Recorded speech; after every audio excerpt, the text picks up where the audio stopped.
Buenos días, sí. Bueno, para mí, muchas gracias por quedaros, por acompañarnos en esta mañana, en este acto, en este 40 aniversario, ni más ni menos, toda una vida trabajando por las mujeres, por las madres solas, luchar por la igualdad y por la dignidad.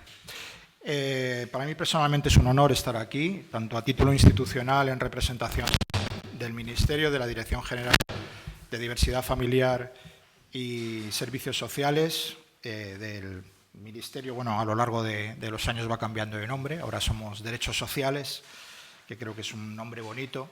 Ya no son los asuntos sociales como si fuera algo así, cosas así sin importancia, sino que realmente son derechos. Estamos hablando de los derechos de las personas y es importante nombrarlos así también. Y vamos a ver también el papel de la sociedad civil, porque más allá de lo institucional está lo personal. Conozco desde hace muchísimos años no los 40 años, pero 20 y tantos sí. 24 por lo menos sí, que conozco a María, a Carmen, y desde hace menos tiempo, pero también con una larga trayectoria también Patricia y Amaya desde UNAF. Vamos a repasar en esta mesa el papel de las asociaciones, lo que hoy llamamos la sociedad civil, y el papel y cómo ha ido evolucionando a lo largo de todo el periodo democrático y cuál es su papel actualmente y de cara al futuro, ¿no? Podemos convenir que la sociedad civil organizada ha sido y es un agente muy importante para la vigilancia, para la defensa de los derechos de los distintos colectivos sociales, partiendo de un conocimiento muy cercano de la realidad, porque parte realmente de la propia experiencia, ¿no? Y del contacto directo con las personas, con las familias y sus necesidades. Y sirve no solamente para defender esos derechos, para reclamar atención y soluciones a sus problemas, sino también para hacer propuestas, elaborar propuestas y en muchos casos también ofrecer servicios, un valor añadido a la sociedad que no es solamente la denuncia, sino también una serie de servicios orientados específicamente al colectivo al que quieren servir. Por tanto, hay que reivindicar de manera clara y decidida el papel de las asociaciones en España como una palanca clave para la creación de ciudadanía, la atención a las necesidades y la consecución de una sociedad moderna, activa y solidaria, llegando allí a veces donde la administración, el sistema administrativo y político no puede llegar, ya por imposibilidad o por limitaciones existentes. Muchas asociaciones están también ofreciendo, digamos, un servicio de apoyo a las necesidades colectivas que complementan y que dan más valor a lo que está haciendo desde la administración. Creo que no puede entenderse la evolución de nuestro país en muchos ámbitos sin contar con la intervención decisiva de la sociedad civil. Y si nos centramos en el asociacionismo familiar y concretamente el que las familias de madres solas o madres solteras, la evolución, pese a las insuficiencias que aún existen, es abismal, ¿no? Seguramente lo habéis visto en la primera mesa, si habéis hecho un recorrido histórico de los comienzos, de cómo era entonces la situación en los albores de la democracia. Cuando se hablaba de familia, todo el mundo tenía en mente una idea preconcebida y tradicional, ¿no? Lo que no podía imaginarse otra familia que no fuera la derivada de un matrimonio religioso heterosexual. Todo lo que no se saliera de esa norma social, pues era una familia rota, desestructurada, fallida, incompleta, era un error o era algo que no debía promoverse socialmente, ¿no? El control moral sobre la conducta de los ciudadanos, especialmente de las mujeres, pues tachaba como un error, como un pecado, como algo reprobable las relaciones fuera del matrimonio, la tenencia de hijos fuera del matrimonio, mujeres que sufrían el rechazo social, el reproche a veces de sus propias familias y de su entorno. Pero todo eso, afortunadamente, no sé si está completamente superado, pero sí que creo que estamos en vías de superarlo, por lo menos socialmente. Hay algunos sectores donde a lo mejor todavía es complicado que comprendan realmente la amplitud de lo que es la diversidad de la sociedad, que hay que respetar la forma que tenga cada uno de vivir su dimensión emocional, familiar, amorosa. y que todas las familias merecen el mismo respeto y, por tanto, también los mismos derechos. Y ahí está la lucha que están estas mujeres que nos acompañan esta mañana llevando desde hace años. Así que no quiero robarles más tiempo y les paso directamente la palabra a las ponentes que hoy nos acompañan. Bueno, el caso de María no se ha bajado de la mesa en toda la mañana y yo creo que todavía le queda un poquito. Es un ejemplo vivo, María, de lo que estamos hablando, ¿no? De la evolución histórica de la consideración de las madres sociales en una sociedad machista y patriarcal por sus derechos y su dignidad. Así que, María, si quieres hacer una pequeña reflexión sobre este tema. Bueno, pues mi pequeña reflexión, aparte de que es verdad que se ha cambiado mucho desde que yo tuve a Tomás, sobre todo ha cambiado a nivel de familia. Ya no son expulsadas de su casa, ni son maltratadas y se quedan en su casa. Ahora ya muchas son apoyadas totalmente por la familia y eso es un cambio importante, pero hay cambios que no han surgido todavía, como es en la educación, en enseñar el tipo y el modelo de familias que hay. Nosotras todavía no... Ese cambio, y hay algo que a mí me preocupa mucho, y es que se nos ha arrinconado en la pobreza. Y ese es un tema preocupante, y yo voy a decir para mí por qué preocupa. Yo suelo analizar, por ejemplo, dirán, está loca, pero yo hay días que me siento y hago zapping viendo publicidad. Y entonces analizo la publicidad que yo veo. Y veo dos clases de publicidad hacia las familias monoparentales. La de mujer, sí que es verdad que ha bajado algo, ¿no? Pero la de mujer es la pobreza, el estar mal. Ahí está Coca-Cola, los anuncios aquellos, ahí está Fotocasa. En cambio, la del hombre se le presenta ya normalmente como un ejecutivo de nuevas tecnologías, que se le olvida esto, que da la vuelta, que viene a por el niño, ya es una persona respetable. Incluso se utiliza a las mujeres de me voy a comprar un coche y piensa, es que él tiene hijos, entonces tiene que ser un... O sea, no piensa en ella, sino en la familia y eso, y después institucionalmente, Ayuntamiento de Barcelona, cuando habla de familias monoparentales con pleno exclusión, un hombre. A mí me está preocupando eso. Yo sigo los movimientos de los hombres que se consideran familia monoparental, por ejemplo, están muy organizados en Inglaterra, en los países nórdicos. Ellos son, incluso, ahora se denominan padres por elección, con lo cual, si son padres por elección, son vientres de alquiler. Porque no hablan de adopciones, sino de que ellos también tienen derecho. Entonces, para mí, bueno, no sé si semántica o lenguaje, unas veces semántica, eso de la monoparentalidad y la pobreza, nos ha arrinconado la pobreza, o sea, ha caído como un mantra sobre nosotras desde que es difícil escapar. Y esto se está trasladando porque ahora estamos en un mundo global, ya no es como antes que en un país, se está trasladando a todos los ámbitos a nivel global, y el retroceso, neoliberalismo bestial que hay ahora. Y para mí, las nuevas maternidades, digamos, progres, la última es paternidad y maternidad aquí en España para las empleadas públicas, porque el resto de la empresa privada no lo va a tener. Entonces yo estoy en contra, no de que tengan ese derecho, ojo, que lo tienen, pero que lo tengan todas. No, porque si no lo tienen todas significa que son derechos para unas y restricción para otras. Entonces, así es. A mí, le estaba diciendo ahora a Carmen, creo que está ganando trans. Yo me conozco la Agenda 25 de trans, porque nosotras somos una de sus estrellas, las madres solteras. Y a mí me preocupa mucho. No es que si ganara Harry sí iba a ser la leche, porque había un plan de familias en los que contemplaba, que se cargó Ronald Reagan bastante, pero Clinton más, Obama más, y cuando Biden intentó ponerlo en marcha, pues yo tengo recogido artículos de economistas en los que nos acusaban, iba a caerse Estados Unidos porque somos la bestia negra de la familia. Entonces ese retroceso a mí me está preocupando, y mucho porque es a nivel global. Y nosotras todavía no tenemos fuerza, porque nuestro problema es que no tenemos ideología de familia. Por eso nos está pasando lo que... Y entonces, para mí, yo, perdonad que sea pesimista, me alegro de ser vieja, de no tener nietas, porque viene un mundo muy negro para las mujeres, y sobre todo para las mujeres con hijos sin pareja, que se nos castiga por ello. Y no quiero seguir hablando de los micromachismos del Consejo de Poder Judicial, de la pensión de alimentos... Bueno, hay que seguir luchando, evidentemente. Voy a pasar la palabra también ahora a Carmen Flores, que es la presidenta de la Asociación Solidaridad Madres Solteras y presidenta también de la Federación de Asociaciones de Madres Solas, Familias Monoparentales de España. Creo que lo he dicho bien. Bueno, casi. No pasa nada, porque al final el título da un poco igual, ¿no? Sí.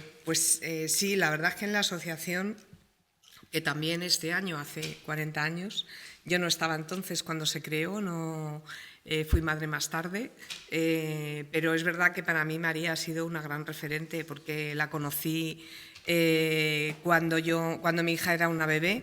Y bueno, pues es verdad que verla a ella junto con las compañeras, ¿no?, que había en la Asociación de Madrid, pues también me hizo no renunciar a la asociación. Es decir, la asociación tuvo 2 momentos de crisis gordas de que desaparecía, que eso es muy fácil en el movimiento asociativo, y sobre todo cuando las asociaciones están sostenidas por las propias mujeres que hemos sido, ¿no?, pues bueno, sostenedoras, ¿no?, de nuestro hogar y sostenedoras de esta parte social, ¿no? Y entonces para mí la asociación fue un espacio de acogimiento, y dije, esto no puede desaparecer. O sea, y dimitió una junta en pleno y agarré con otra compañera en 2 ocasiones y dije, esto no puede desaparecer porque es mi casa y yo mi casa no la abandono. Y a partir de ahí, y es verdad que hace ya 37 años que estoy en la asociación, y luego en el 94, junto con María y con otras 4 compañeras de otros lugares, donde hay algunos que existe asociación, como en Canarias, y otros que ya no existe asociación, por ejemplo, como Asturias o Valladolid, pues bueno, creamos la federación, ¿no? Creamos la federación para seguir con ese impulso, y también un poco desde la idea de que la unión hace la fuerza, ¿no? Porque es verdad que cada una hemos estado trabajando desde nuestros lugares, pero siempre un poco con la visión de ver qué es lo que nos está pasando en las diferentes comunidades, en las diferentes ciudades, para reclamar algo que todavía hoy, después de 40 años, seguimos reclamando, que es un reconocimiento. Es que nos da igual una ley de familias monoparentales, nos da igual el formato, pero lo que no queremos ser es seguir siendo moneda de cambio político, porque siempre decimos, nosotras no tenemos color, nosotras lo que queremos son nuestros derechos, porque también estamos ejerciendo nuestros deberes y también estamos trayendo hijos e hijas al mundo que son los que nos van a sostener el día de mañana. Y nos está costando mucho, y además, como dice María, estamos involucionando. Es que ahora vuelve a haber discursos en los colegios de pobrecitos que no tiene papá, que nos vienen madres llorando diciendo, ¿qué hago con esto? Es que en la Comunidad de Madrid las becas se han dado a los centros privados en vez de a las familias monoparentales.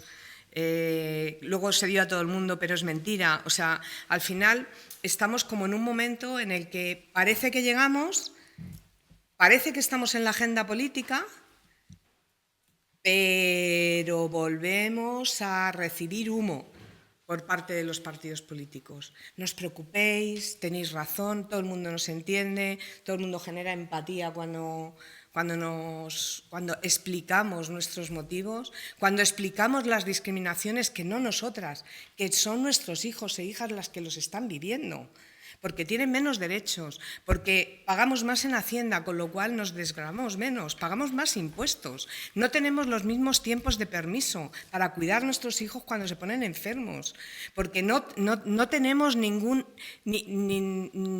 bonificación para nada, ni siquiera para coger el autobús, o sea, el transporte, para una beca de comedor, o sea, es decir, es que no estamos pidiendo caridad, no queremos caridad, no queremos una paga. Lo que queremos es tener los mismos derechos. Las familias biparentales están aquí, las monoparentales estamos aquí. ¿Es esto tan difícil? Tenemos que subir este escalón. Que si no subimos este escalón, pues aunque subamos en derechos, como no nos presten la atención que necesitamos para no generar esas desigualdades, pues es que al final pues no vamos a estar nunca aquí. En todo caso, a lo mejor seguiremos haciendo así o incluso así, ¿no? Porque hay una ley de conciliación por ahí que se presenta por el Partido Popular, en el que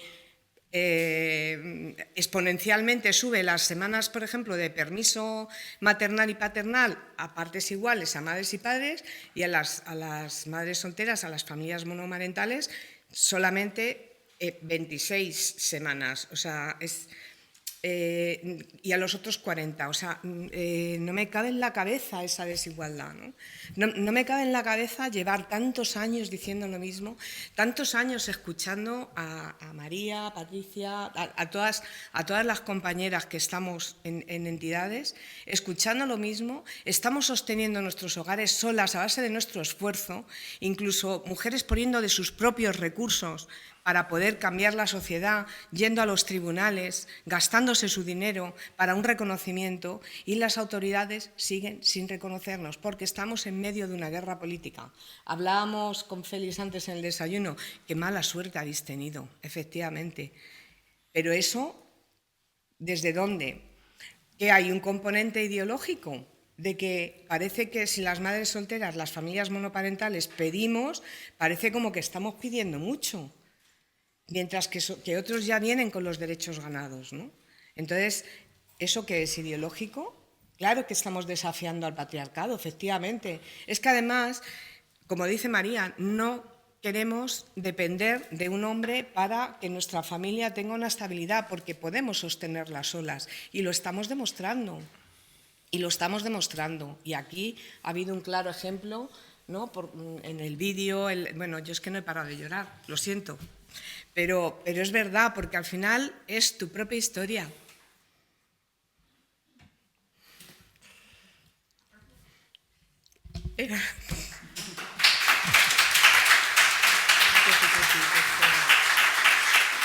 Es que te sale de las entrañas. Cuando no tienes fuerza, pues dices, hay que tirar para adelante. Desgraciadamente no hay otro camino. Entonces, muchas gracias, Carmen, por tus reflexiones. Yo creo que estáis apuntando temas que son muy importantes. Después, si tenemos tiempo, retomamos alguno de ellos, tiramos de alguno de los hilos que habéis lanzado, porque habéis hablado de cosas que creo que merece la pena reflexionar. Vamos a seguir con Patricia Durán Sagué, que es la presidenta de Amasol, la Asociación de Madres Solas de Aragón, viene de Zaragoza, y también es una entidad histórica que lleva muchos años en La Brega. Cuando quieras. Sí. Hola, ¿se escucha? Sí. Sí. Bueno, Amasol, yo tampoco llegué en los inicios, pero Amasol surgió en el año 2000 en Zaragoza de la mano de un grupo de mujeres que también querían reivindicar que sus hijas e hijos tuvieran igualdad de oportunidades y derechos. Pero bueno, cuando se empezaron a sumar más mujeres y más familias a la asociación, se percataron de la situación de precariedad y pobreza que tenían las familias, y entonces comienzan a plantearse que además de reivindicar también debían de apoyar y tener algunos recursos paliativos para que las familias se encontraran mejor.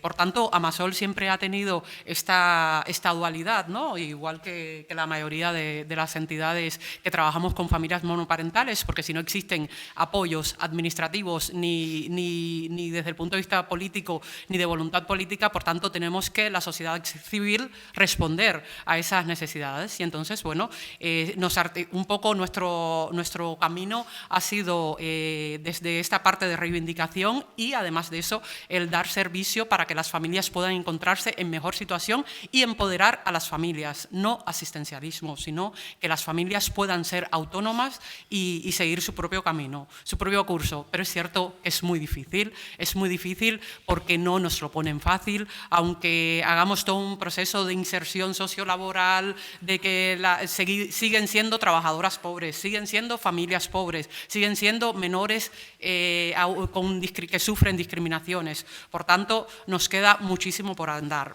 En Aragón, hemos tenido suerte, porque eso ha sido suerte, suerte y mucha batalla y mucha lucha y mucho dar mal de conseguir en el año 2019 que un decreto ley que regulara la entrega del carné de familia monoparental. Bueno, es cierto que tiene muchos desaciertos el carné, pero sirvió para algo, como parte de nuestra lucha. Hace unas semanas nos entrevistaban en una revista de actualidad de las empresas aragonesas y me preguntaban cuál era el logro mayor que habíamos tenido en estos 24 años, casi 25 años. Y yo les comentaba, digo, el mayor logro es primero nombrar a estas familias monoparentales. En la entrevista todo el tiempo me hablaban y las madres solteras, y bueno, les explicaba, digo, el término madre soltera lamentablemente tiene una historia de dolor en nuestra sociedad que va a ser difícil de quitar. Por tanto, vamos a nombrarlas. Son familias, son estructuras familiares, son parte del universo de familias existentes. Y yo creo que el mayor logro que hemos tenido es que las familias ya no llegan a Amasol, yo soy una madre soltera yo soy una familia monoparental. Es decir, se sienten que pertenecen, hay una identidad por parte de las familias y eso también empodera. Entonces, es un pequeño logro, pero tenemos que ponerlo en valor. El carnet de familia monoparental también, ya las familias saben, independientemente de todo lo que hay que enmendar en materia de este carnet en la Comunidad Autónoma de Aragón, pero las familias saben que existen y que la Administración legitima su modelo y su estructura. Por otra parte, bueno, es verdad que queremos desvincular a las familias monoparentales de la pobreza, pero también es verdad que las familias monoparentales son el perfil, la cara de la pobreza. En Aragón hemos hecho el año pasado un estudio liderado por la Red Aragonesa de Entidades Sociales para la Inclusión, donde participaron 22 entidades sociales. Estamos hablando de todas las que conocemos todos, Cruz Roja, Cáritas, las pequeñas, las grandes, Amasol también participamos, y al final de la investigación, bueno, es una investigación financiada por el Ministerio con otros objetivos, pero nosotros, a la vez que teníamos tantos datos de tantas personas en la comunidad, decidimos elaborar un perfil para ver cuál era el perfil de la pobreza en Aragón, y el perfil bueno, me decía algo, porque nosotras éramos pequeñas, me decían los de fundaciones grandes, me decían, te vas a sorprender. Digo, no me voy a sorprender. Digo, ¿cuál es el perfil? Pues el perfil es una mujer de 40 y tantos años, con 2 hijos a cargo, de origen inmigrante, en situación de desempleo de larga duración, que vive de alquiler, que tiene derecho a cobrar el IMV, pero no lo cobra, y ya sabemos, bueno, aquí no voy ni a hacer el paréntesis, ya sabemos todas las dificultades que están teniendo las familias con el tema del IMV.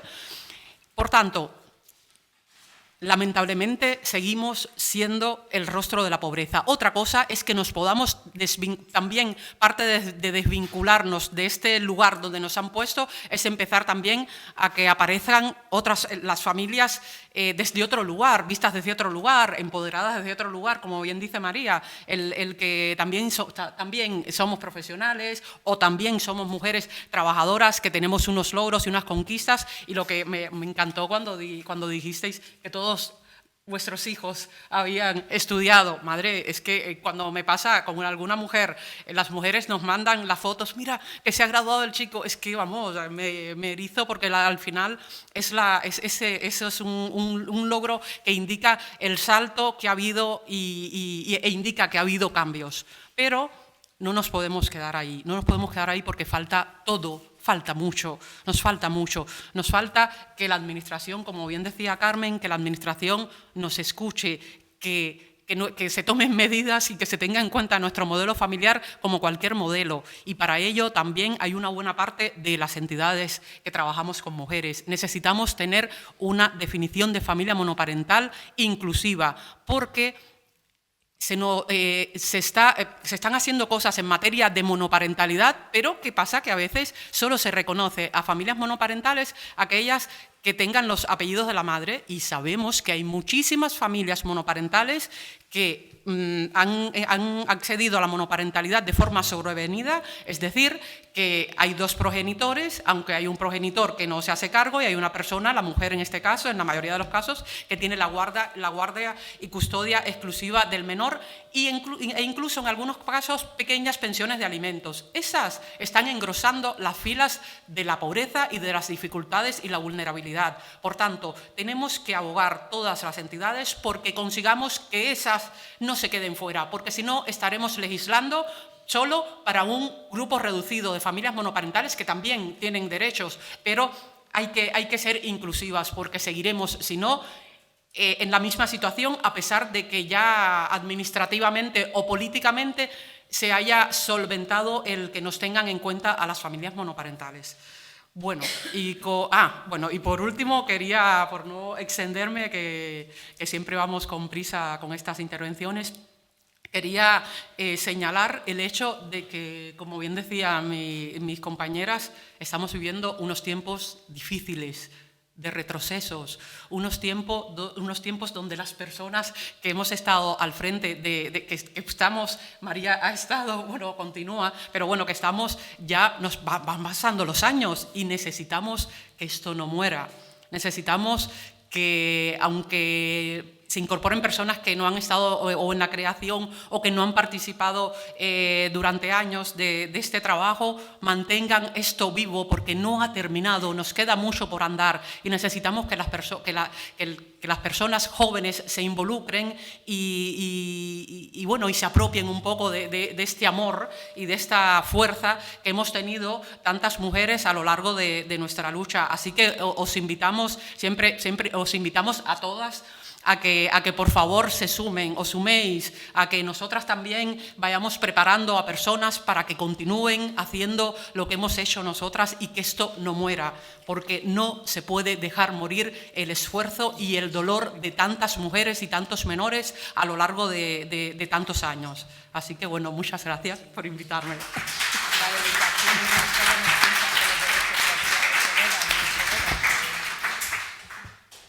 Sí, muchas gracias, Patricia. Interviene ahora también Amaya Echevarría, que es la directora. Es que estoy con los cargos hoy un poquito cruzado. Directora de UNAF. UNAF es la Unión de Asociaciones Familiares, es ahora lo contará ella, la plataforma que agrupa a una muy buena parte del asociacionismo familiar en nuestro país y que también ha sido reflejo de la historia del asociacionismo familiar en España, ¿no? Como inicialmente las asociaciones de familia que había estaban las familias numerosas, las asociaciones de viudas y poco más, la Confederación Católica de Padres de Alumnos y era un tejido muy vinculado a un modelo tradicional y conservador, pero todos los demás que quedaban fuera de ese modelo estaban huérfanos también de voz, de representación y de alguien que articulara la voz de la defensa de los derechos de esa diversidad de modelos familiares. Y ahí cuando UNAF entra en acción, creo que es como a los años 80, ahora nos lo cuentas con todo detalle, y desde entonces ha sido, digamos, el paraguas que ha cogido en nuestro país y también en representación internacional, que también lo puedes contar con orgullo, ¿no? Cómo está llevando también ese papel de representación de la diversidad familiar más allá de nuestras fronteras. Amaya, cuando quieras. Bueno, pues muchas gracias. Primero tengo que decir, estoy aquí en sustitución de nuestra presidenta Ascensión Iglesias, que es otra de las mujeres pioneras que llevan toda la vida trabajando por los derechos de las mujeres y de las familias y que por motivos familiares no ha podido estar aquí, pero estamos encantadas y sobre todo agradecidas, porque hay algo que se ha dicho muy brevemente sobre María y es que también estuvo ahí en la creación de UNAF, está ahí desde el principio, apoyándonos, y sin mujeres como ella, sin su compromiso, sin su esfuerzo, UNAF no estaría hoy aquí.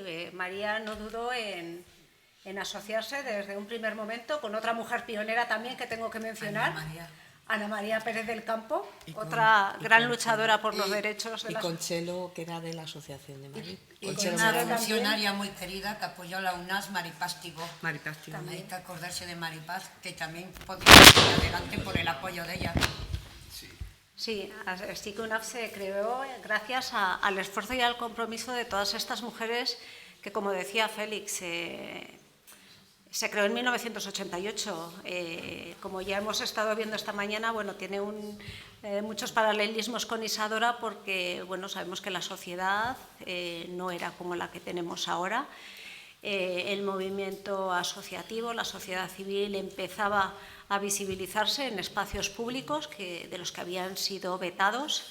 Empezaba el feminismo a conquistar derechos desde la despenalización de los anticonceptivos, algo tan simple como el que las mujeres pudiesen abrir una cuenta bancaria, o hitos como la ley del divorcio, y se empezaron a visibilizar otros modelos familiares, como hicieron pues, FAMS o Isadora, visibilizando a las familias monomarentales y a la violencia que se ejercía muchas veces dentro de la pareja. Y toda esta visibilización llevó a un cambio social y a que se empezasen a cuestionar los modelos imperantes de familias del nacionalcatolicismo, que eran, pues eso, papá, mamá y uno o varios, cuantos más hijos e hijas, pues mejor.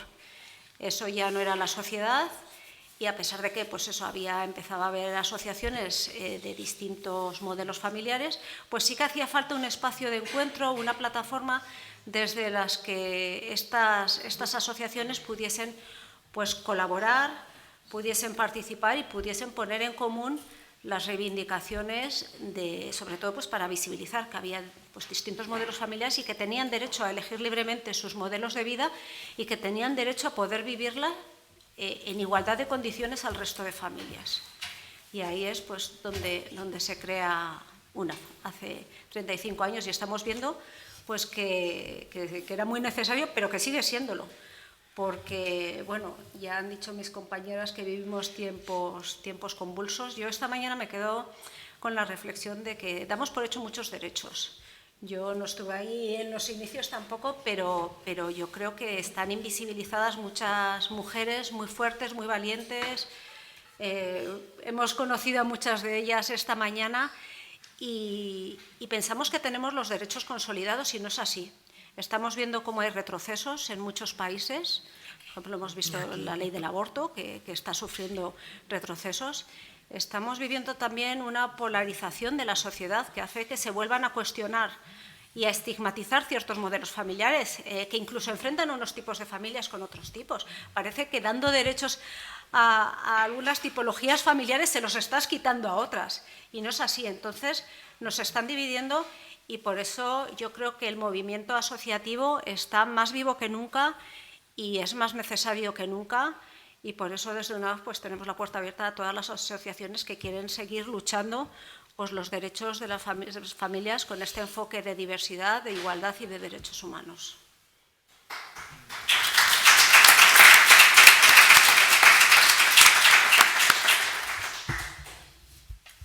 Bueno, no sé si tenemos un poquito más de tiempo, ¿cómo vamos? Según por plantear alguna de las cuestiones. Sí. No, porque es que hay algunas reflexiones que se han ido diciendo a lo largo de las distintas intervenciones que creo que es importante remarcar, ¿no?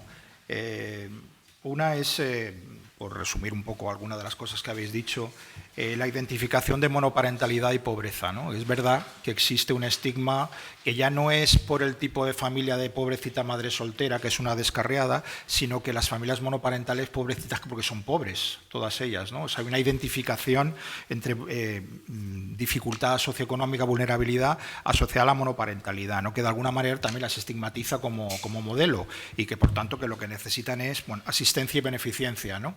Unido a esa situación de pobreza. Y es verdad que los datos son contundentes. Efectivamente, los perfiles de vulnerabilidad económica, está claro que las familias monoparentales pues, tienen unos índices de riesgo de pobreza muy elevados, que lógicamente provienen de que tienen menos renta que una familia biparental, donde trabajan los dos y por tanto hay dos ingresos, pues lógicamente siempre comparativamente vas a salir estadísticamente en peor condición, pero es verdad que esa realidad existe. Por tanto, reivindicar la monoparentalidad no desde la situación de pobreza y vulnerabilidad, sino desde su condición de familia, de modelo de familia propio, que unas serán más ricas, otras más pobres, otras medio pensionistas, hay de todo, pero no por ser monoparental ya es una situación de pobreza. Hay que verlo como un modelo, como una opción vital más para tenga su... Estamos con el sonido potentes. Y después quería plantearos el tema de las asociaciones, del reto que tienen de la continuidad. Efectivamente, lleváis muchos años, muchas entidades luchando, estamos haciendo ya 40 años, 30 años, o sea, ya unos aniversarios ya, pues, en fin, contundentes, que suenan a potentes, pero efectivamente está ahí el reto de cómo dar continuidad a esa lucha, que uno puede llegar a un momento de decir, oye, pues hasta aquí he llegado, ¿no? Porque he dado todo, ya no solamente en lo personal, en lo económico, en el tiempo, en todo tu compromiso, pero llega un momento que hay que entregar el testigo, ¿no? Entonces, ¿cómo veis ese momento? Si realmente creéis que va a tirar adelante este movimiento asociativo o cuál es la situación, ¿no? Con las perspectivas que creéis que hay que enfrentar esto. Si es necesario profesionalizar más, fortalecer el movimiento asociativo, ¿por qué la gente no se compromete más? Yo, que soy más vieja, voy a decir cuál es mi visión, que es bastante pesimista. En primer lugar, contamos con un problema. La gente joven piensa que los derechos sociales se heredan, y no se heredan. Cada generación tiene que luchar por ellos. Hay otro problema, cuando hablamos de que somos más pobres, es verdad, pero lo que no se puede hacer, porque todos los estudios que se hacen sobre nosotras llevan dos sesgos: mujer y pobreza. Y pobreza no quiere decir exclusión social. Y este país lo demostró en la dictadura. A partir de los años 70, muchas mujeres y hombres hijos de la clase obrera empezaron a ir a la universidad. Y había ahorros porque las mujeres de este país eran como hormiguitas, que llevaban la ama de casa. Y fuimos un país pobre. Pero pobreza no significa exclusión social. Yo soy hija de obreros, pero no soy excluida. Nunca pertenecí a la exclusión social. Y como yo, todas las que fundamos Isadora Duncan, el problema es que se asocia pobreza a exclusión social, y no es verdad. Entonces por eso todos los estudios, de acuerdo, que al ser una persona sola, tienen más riesgo, porque supongamos una persona sola que tiene mucho dinero y muere. ¿Qué pasa con esas criaturas? ¿Realmente los tutores van a respetar eso o se van a ver en la pobreza? Cosa que, si fueran dos progenitores, no. Entonces ya, el ser mujeres que ganamos menos que los hombres, más precariedad en el trabajo. En eso estamos de acuerdo. Pero si todo se hace sobre el sesgo de exclusión social y de que lo hacemos mal, como se hacen todos los estudios sobre nosotras, que pienso que somos el colectivo más estudiado, así, de todas las maneras, y siempre con el mismo contenido. Son pobres y excluidas sociales, y es contra lo que nosotras luchamos. La pobreza, no somos todas pobres, realmente tú lo has dicho, somos contra las familias ricas, medias, pero las que son pobres no son excluidas, muchas de ellas. Entonces, si todos los estudios que se hacen inciden solo sobre esos prismas, pues es normal que salga eso. Yo añadiría que es que, claro, efectivamente hay una realidad, porque creo que son el 53,6 o 7% de las familias monoparentales están en situación de riesgo de pobreza. Eso es un dato que no podemos eludir, porque es un dato del INE y tal. ¿Qué ocurre? Es que no hay apoyos institucionales. ¿Vamos a resolver la pobreza o el riesgo de pobreza de estas familias? Pues quizá no el de todas. Y el de las que tienen pobreza severa tampoco, que habrá que articular, ¿no?, otras maneras de atajar esa pobreza extrema. Pero si damos derechos, pues seguramente ese nivel, ese índice bajaría muchísimo, porque no tendríamos que estar con familias que ganan, o sea, ahora mismo, por ejemplo, en Madrid, en el piso de acogida hemos tenido a una mujer que gana 1.400 euros netos, 1.400 euros y no encuentra vivienda para eso, y la hemos tenido un año acogida en el recurso. O sea, es inaudito. O sea, estamos hablando de que efectivamente son pobres. No, no son pobres, están empobrecidas. Nos tienen empobrecidas la Administración por esa falta de derechos. Y eso es lo que estamos luchando. O sea, que es que no, lo que he dicho antes, ¿no?, es que no es una paga, es un reconocimiento de derechos. Si en el momento en el que se entiende que una familia monoparental no tiene otra persona que conciliar que con lo público, demos oportunidades, demos becas, ofrezcamos poder acceder a la universidad, poder acceder a los libros, poder acceder a las becas de comedor, igual que el resto, pero es que lo que no pueden hacer es cortarnos los ingresos por la mitad. O sea, una familia biparental, haciendo una comparativa, familia biparental, monoparental, con el mismo número de hijos, las monoparentales pagamos un 13% más a Hacienda, las que lo pagan, que luego hay muchas que no entran ni en la declaración de la renta. Entonces, hay una invisibilización total. Entonces, claro, desde ahí, si no empezamos a hablar de derechos, vamos a estar toda la vida vinculándola a planes especiales, planes para la familia y las monoparentales ahí, ¿no? Con la coletilla. No, tenemos que tener la misma presencia en la sociedad y tenemos que estar, como he dicho antes, aquí, en el mismo nivel, porque nuestros hijos y nuestras hijas están aportando lo mismo, están estudiando, trabajarán el día de mañana, nosotras pagamos nuestros impuestos y no puede ser que la devolución sea siempre desde la administración, es que pedís mucho. Eso no puede seguir siendo. Y yo desde aquí también agradecerte, Félix, el apoyo que siempre nos has dado, porque siempre nos has escuchado, nos has apoyado, aunque ha servido de poco a nivel legislativo, porque todavía no tenemos una normativa. La tendremos. Yo no sé, yo espero que cuando me jubile pueda haber tenido algo, porque es que si no la desesperación es muy grande. O sea, cuando llevas muchos años hay veces que hablo y me emociono, porque digo, es que llevamos... El otro día encontré un estudio que hicimos en la asociación en el año 84, yo todavía no estaba, y las reivindicaciones eran las mismas, con otro lenguaje, porque hemos evolucionado, pero era lo mismo. O sea, acceso a becas, acceso a escuelas infantiles públicas, que no tengamos, o sea, que se garantice, ¿no? Ese acceso. Sí, Patricia. Sí, con relación a la pregunta que hacías de la continuidad, yo creo que también nosotras somos responsables responsables en gran medida de esa continuidad. Tenemos que dar paso a las nuevas generaciones. Tenemos que, cuando llega el momento, tenemos que salir y además de eso tenemos que haber ido preparando a otras personas para que lo hagan. Igual que nosotras no lo van a hacer, porque son otras experiencias vitales.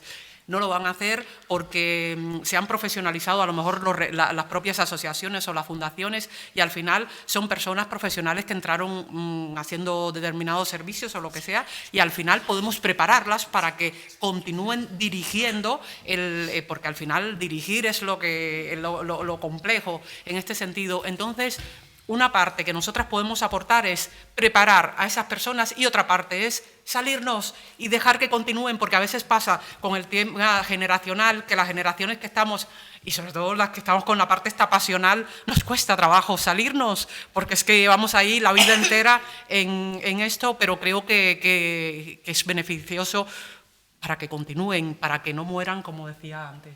Cuando tengamos ley nos vamos. Dejamos que sigan otras. Yo estoy de acuerdo, pero... No, yo me he ido y me encantaría no volver. Con tal de que alguien... O sea, que eso que dices yo, me he ido y me encantaría no tener que volver. Ser un apoyo externo, pero... Claro. A mí me quedan unos añitos, pero espero también... Pero el problema es que... poder salir. O sea, no es que solo... Es el cambio social que existe sobre todo esto. O sea, porque no nos pasa a nosotras, nos pasa en todo el cambio del movimiento social de toda la clase. Sector social. Pasa en la propia administración, la gente que entra ya no...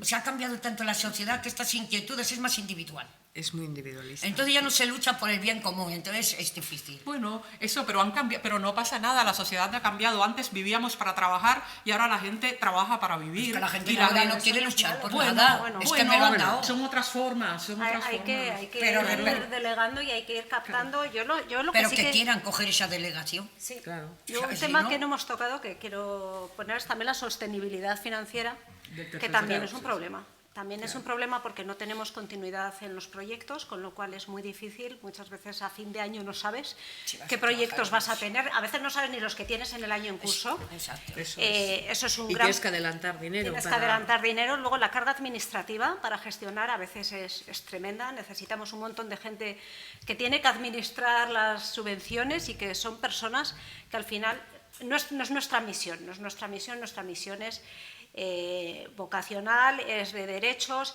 es de atender a personas y esto nos quita muchas veces mucho tiempo. Y que luego a veces tenemos que entender que las entidades tampoco somos proveedoras de servicios, que yo creo que a veces nos vamos un poco encasillando, porque también tenemos que mirar más allá, hacer estudios, hacer reivindicaciones sociales, hacer incidencia. Y tal y como muchas veces están programadas las fuentes de financiación, lo que estamos haciendo es ejecutar proyectos y esto nos quita un poquito de esta visión más global que tenemos que tener para seguir avanzando, para seguir en esta lucha y para ver las nuevas tendencias. Estamos ante cambios estructurales muy rápidos, nos tenemos que adaptar, estamos ante crisis de vivienda, ante crisis de empleo. Lo del COVID, que nadie se lo esperaba, que nos tuvimos que adaptar, la Dana, Trump ahora. O sea, estamos viviendo cambios muy rápidos, eso requiere mucho esfuerzo en adaptación, tenemos el esfuerzo administrativo, y todo ello con poca posibilidad de mirar al futuro y de hacer una planificación a largo plazo que nos permita realmente desarrollar las cosas de la mejor forma posible. Entonces, yo creo que también ese es un problema que tenemos las entidades del tercer sector en continuar y en seguir haciendo nuestra labor de la mejor forma posible. Muy bien. Yo quería añadir también una última cosa al hilo del proyecto de ley de familias, que estamos intentando que se apruebe lo antes posible en el Congreso de los Diputados. Ya lo llevó el Consejo de Ministros en febrero, dio entrada en el Congreso de los Diputados la tramitación de la ley de familias, una ley que lo que pretende precisamente es servir de paraguas de acogida a todas las familias, incluyendo a las familias monoparentales como un modelo más. No es un listado de categorías de familias, sino estos son los derechos básicos que las familias en España tienen que tener y son todos los modelos y con algunas medidas concretas para necesidades concretas de algunos modelos. Y ahí es donde encaja, digamos, la vía que hemos encontrado de poder dar un tratamiento hasta ahora inexistente a nivel estatal a las familias monoparentales. Pero quería incidir en el tema de las asociaciones porque creo que es muy importante la participación social. O sea, las políticas no se pueden hacer sin contar con la gente. Es decir, a la gente a la que destinan las políticas, los beneficiarios de las políticas, no son solamente seres pasivos, sino que tienen que tener una participación tanto en la identificación de sus necesidades como en la validación de las soluciones que tú les puedes proponer o que sean viables, ir negociando, ir pues teniendo un conocimiento concreto desde la realidad, ¿no? Que es lo que aportan las asociaciones. Por eso es importante también la gobernanza de las políticas familiares a nivel estatal. Una de las cosas que contempla la Ley de Familias es retomar el Consejo Estatal de Familias. Es importante porque no solamente es un órgano más, sino que es un órgano de representación de todas las familias y van a tener enfrente a los distintos ministerios. Es decir, es una manera de hacer llegar la voz al Ministerio de Hacienda, de Educación, de Sanidad, de Justicia, de Seguridad Social a la vez. Es decir, es tener un foro donde las familias puedan plantear, cada una desde su realidad y sus necesidades, pues un foro compartido de participación, de seguimiento y de evaluación de las políticas. Porque ahora lo que está pasando ahora mismo es que hay una enorme fragmentación, ¿no? Cuando se trata de apoyar a las familias, cada uno lo hace desde unos criterios diferentes, cada uno tiene un concepto de familia diferente, con requisitos diferentes de renta o de composición familiar, es decir, no hay una integración básica, por lo menos, entre los distintos ámbitos de la Administración para trabajar a favor de las familias. Y eso también es una tarea importante, la de la gobernanza, y ahí las asociaciones tenéis un papel clave que esperemos que, si la ley se aprueba, como esperemos que así sea, pueda constituirse ese consejo y pueda llevar directamente la voz de las familias, que no solamente quede en una rueda de prensa o en un acto aquí, sino que llegue también directamente al secretario de Estado de Justicia o a la ministra de Hacienda. Pues llegamos, salvo que queráis añadir algo más. Pues no, la verdad es que... ¿O alguna pregunta? Porque... Sí.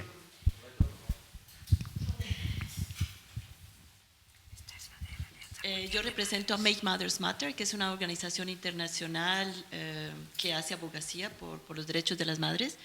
Y tuvimos el gusto, Félix, de que presidieras un evento que hicimos sobre el apoyo familiar. Es sobre un proyecto europeo cuyos coordinadores son investigadores españoles, sobre todo, la coordinadora.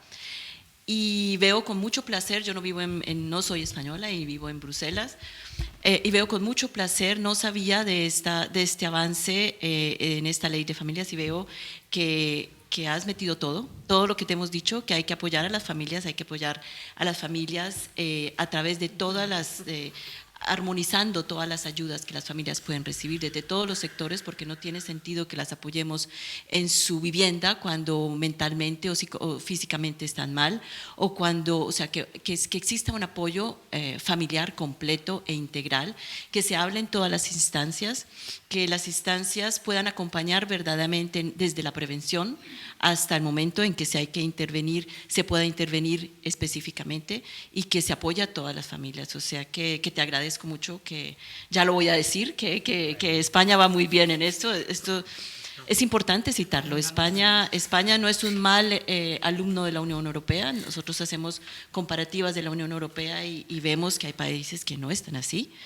Que falta mucho, sí, que falta mucho, y es importante oír todas las voces de las organizaciones que trabajan en el terreno en España a diario, pero yo creo que es importante apoyar este tipo de iniciativas estatales. Una cosa que siempre decimos, esto ya es Make Mothers Matter, para que la gente se dé cuenta un poco, existen muchas iniciativas a nivel mundial que apoyan que trabajan contra la pobreza infantil. Y resulta que la pobreza en Europa, infantil europea, ha ido aumentando. En vez de todo lo que hacemos, ha ido aumentando. Existe 1 de cada 4 niños en Europa vive en situación de pobreza. Y a través de los estudios y a través del apoyo de investigadores, la respuesta a por qué es esto, por qué esta gran incoherencia, si invertimos, pues porque las políticas de apoyo infantil no tienen en cuenta las necesidades de los padres.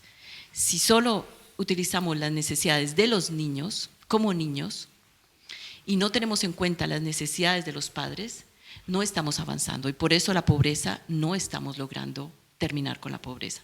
Por eso es importante este tipo de iniciativas, que sea familias, apoyar a las familias, como integrar, como el núcleo en su constitución, cómo están constituidas, monoparentales, heterosexuales, homosexuales, cómo estén constituidas, porque es la única forma de que todos avancemos y podamos luchar contra la pobreza.